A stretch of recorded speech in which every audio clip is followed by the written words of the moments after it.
At the beginning of the movie, we see an experienced fisherman heading out to sea. Like thousands of times before, he casts his net from the boat, but something goes wrong and the net gets caught on something on the ocean floor. The fisherman dives down, but he can't make it back to the surface as a huge school of fish surrounds him. Charlie, a lighthouse keeper, calls her colleagues in Germany to discuss current affairs. She's interrupted by a signal on her monitor and rushes off to investigate. Charlie has to swim to the duty buoy to dive into the water and retrieve a sensor that somehow got tangled up in fishing nets. Strange things are also happening in Canada. Leon, a young whale researcher, is called to Vancouver's City Beach, where a giant killer whale washed up a couple of hours ago. After examining the animal, he heads to the fishing dock to find out who among the poachers caused serious cuts to the killer whale. An old fisherman takes Leon to his boat and shows him the bitten side of the vessel, which was used to try and overturn the killer whale. Leon doesn't believe this story, but the man is sure that the fisherman wouldn't lie to him and that they had to destroy the whale to save themselves. Charlie and her new friend launch a repaired sensor into the ocean, tasked with tracking marine animal population.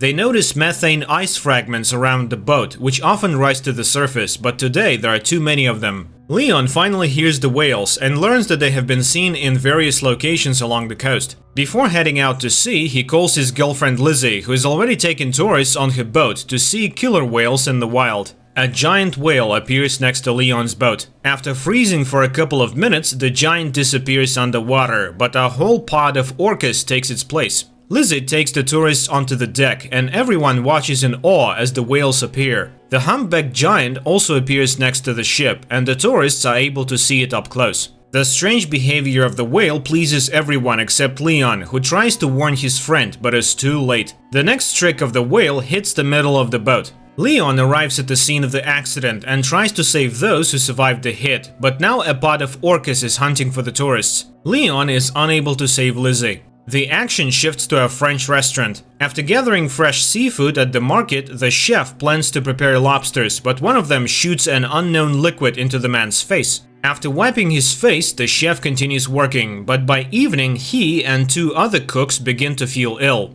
The chef passes away that same evening, and the two young cooks are taken to the ICU, waiting for the test results to determine what happened. At the same time, a Norwegian ship in the sea lowers a camera to study an unusual phenomenon, an invasion of ice worms. A few specimens are brought to the surface for study, and the scientist finds a new peculiarity. These creatures have jaws and reproduce several times faster. A commission is formed, and everyone agrees that they have discovered a new species of worms and bacteria. Leon talks to the owner of a fishing boat who was also a witness to the humpback whales attacking other boats the day before. In addition, Leon is shown another anomaly. The bottom of the ship that returned from the sea is covered with a thick layer of mollusks, which has never been seen before. A group of scientists launches a sampler onto the seafloor to check the soil where worms were found, but due to a methane leak, an explosion occurs. The ship manages to survive, but the team is greatly frightened. The scientists are not only scared of the mistake during the operation, but also the results of the test. In addition to the worms on the seafloor, there are bacteria that eat ice and can reach the very bottom. Jess records a video message to Charlie when something strange suddenly happens and alarming readings appear on the monitors. The water under the ship starts boiling and something pulls it down into the depths.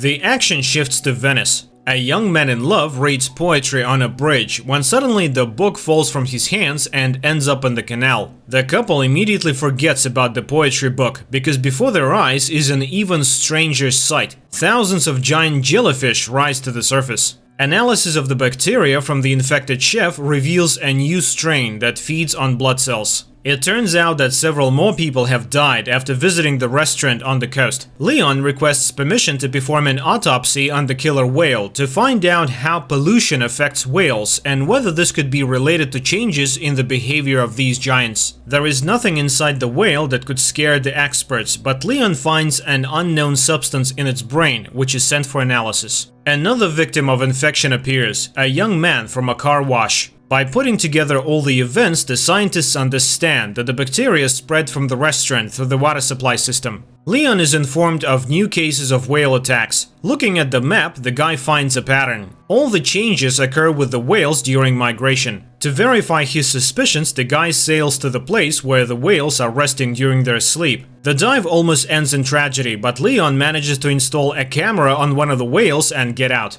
Sigurd finds out that the Japanese have also found the worms, but they are not in a hurry to report it to the world. Recordings from the cameras are checked in 2 laboratories at once. Leon's footage shows that the whale pod descended to the very bottom, where they were met with strange glowing. Far from the events, a new incident occurs on the coast. Hordes of crabs crawl out onto the streets of a small village. Another shot of the seabed finally lifts the veil of mystery. It turns out that one of the oil and gas companies was drilling ice in a forbidden place and damaged the seabed for several kilometers. Leon has to sneak through a fence to get to the guarded port area to collect a few more mussels for analysis from the ship, but he is caught by security and arrested. In the morning, Mr. Sato, the Japanese owner of the ship, contacts Leon. He asks the guy not to trespass on his territory in this way again, but promises to provide access to all materials for study. Charlie only now receives the message recorded by Jess a few minutes before the tragedy. When the emotions subside, the girl manages to notice some peculiarities on the recording. For example, a glow behind the porthole. Crabs are being delivered to the laboratory, which have started to emerge on the surface in different parts of the world. As expected, they too are filled with a strange substance that absorbs blood cells at an incredible speed. Charlie is reviewing the video repeatedly, not understanding what else is wrong with it. Finally, the girl's hearing catches a sound that is very similar to the sound from the deep sea recording. The girl contacts the laboratory and shows them a part of the recording that caught her attention. But her stern boss, Katarina, rejects all the scientists' ideas, considering the sound on different recordings to be just random noise. She orders Charlie to finish up the work and shut down the station for the winter without coming up with incredible theories. But after cooling down and carefully considering Charlie's words, Katarina still decides to test this hypothesis. And a helicopter with a group of scientists and a deep water device arrives on the island. The device is delivered to the island by Sigurd, and after handing it over to Charlie, he's about to leave. But at the same time, emergency messages come to the scientists on the mainland. They are only able to reach Sigurd and inform him that a terrifying tsunami is approaching the coast. Those who see it with their own eyes realize that there is no chance of survival. Sigurd manages to warn Charlie and they leave. At the conference, scientists give a report that the discovered bacteria intentionally infect humans, and soon everyone will have to flee far away from water sources. Leon tries to warn his fishermen friends about this, but none of them are ready to live on land, choosing to die in their familiar environment. Rahim meets Leon at the Institute to participate in a scientific conference. The best minds gather to discuss what is happening, and most agree that there is some force at work that wants to drive people out of the ocean. Only Katarina is against everyone else. She refuses to abandon the knowledge and convictions gained through years of experience, so she orders the group to seek a logical explanation based on science. Despite objections from their mentor, the group of scientists presents their theory to the public, convincing the government that marine inhabitants infected with bacteria are intentionally attacking humans.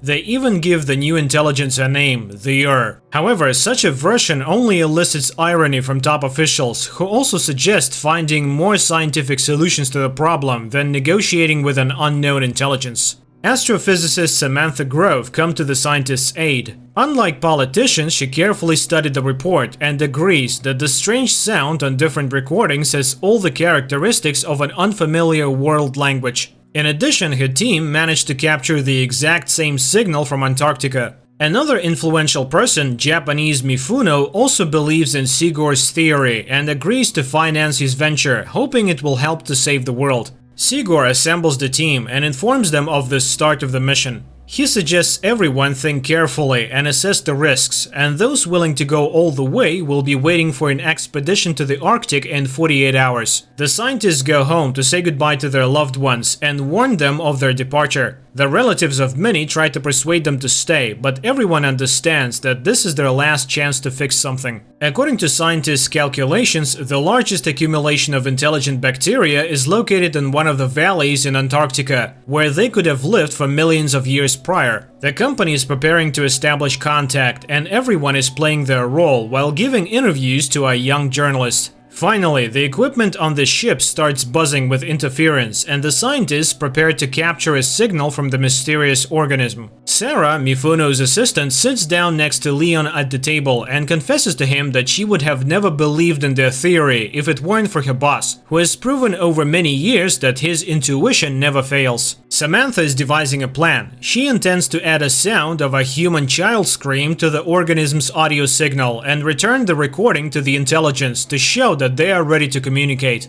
Charlie asks a colleague to take her with him in the diving apparatus to the bottom. The ship drops anchor and the scientists begin transmitting the sound message. Meanwhile, the daring couple gets into the capsule and prepares to dive to the depths. The whole team is eagerly awaiting any reaction, and finally movement appears on the radar and the sensors pick up a sound signal. The team from the capsule tries to contact the captain's bridge to report that their fans are malfunctioning and they are running out of oxygen, but communication is not working. The chief pilot, Luther, is ready to return, but Charlie notices some movement and turns off the lights, waiting to see what happens next. On the ship, they also notice something approaching. Sigurd insists that the captain recall the submarine, but they can't reach the group. Luther doesn't want to risk anymore and he lifts the boat. On the ship, a hatch opens to receive the capsule into a special compartment. Charlie notices a strange glow appearing around them at that moment, but she doesn't tell anyone about it. Meanwhile, Samantha reports that they have managed to establish contact.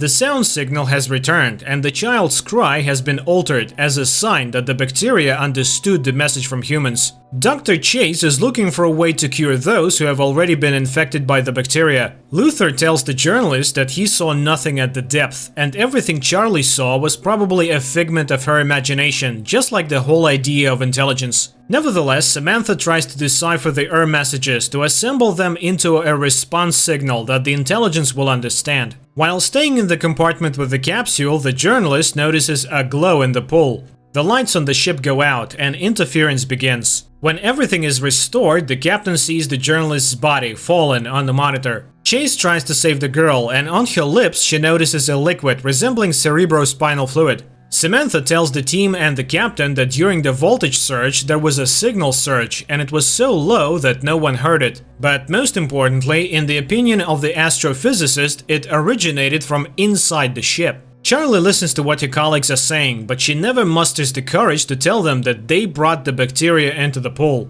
Leon visits the girl, whose body has become covered in strange spots. The doctor asks the guy and Sarah for help. They must hold the girl while she takes a sample of the spinal fluid for analysis. The doctor tells the team about the results of the analysis. The substance previously found in marine creatures was discovered in Alicia's spinal cord. Chase believes that bacteria were attempting to merge with the girl's cells, and Charlie admits to seeing the glowing enter the ship with them. Samantha records a new message for the this time including an audio image from the astrophysicist. Charlie goes down to the sealed compartment without permission, and the pool starts glowing again, creating unusual shapes with the light. At that moment, Samantha receives a response message from the entity, which also contains an image. Mr. Mifuno's helicopter lands on the ship, as he wants to be present for the opening. Sigurd shows him the recording from the pool cameras and the image sent in response to Samantha's message. According to the astrophysicist, they have an image of the super ocean that surrounded a supercontinent millions of years ago. According to the scientists, the reminded them that they were, are, and will be on Earth much longer than humans, and all they want is for the oceans to be left alone and not destroyed. But there's good news. Since the entity is responding to messages, the team has a chance to negotiate and reach a ceasefire. In the meantime, Chase devises a drug that can destroy bacteria that consume blood cells. This news creates disagreement within the team. Mifuno plans to test the substance in the pool, and if it works, completely destroy the Sigurd disagrees with this, at least until they confirm that they cannot negotiate with the Chase tries to take the middle ground and suggests trying the drug in the pool, but not rushing to launch it into the open ocean. Everyone gathers to watch the experiment. Chase launches the drug into the water, which immediately begins to rise, emitting a terrible scream that shatters the glass. The captain is informed that nothing is working on the ship, and they are simply drifting in the waters of Antarctica, but worse, the ship is surrounded by icebergs. The vessel collides with an iceberg, but unexpectedly a blue glow takes it somewhere else. The captain orders the engines to be started to break free from the control of the He also doesn't understand why they don't pour all the drug they have on board into the water. But Sigurd tries to explain to the captain that everything that happened now is the price for his thoughtless experiment in the pool, and no one in the world will manufacture enough of the substance to destroy worldwide. The only way out is to make a truce. While the team is deciding how to negotiate with the entity traps the ship between the icebergs. Charlie hurries to the capsule to descend and deliver Luther's body to as a sign of complete obedience. Once at depth, Charlie changes her plan. She injects leukocytes into her heart that can merge with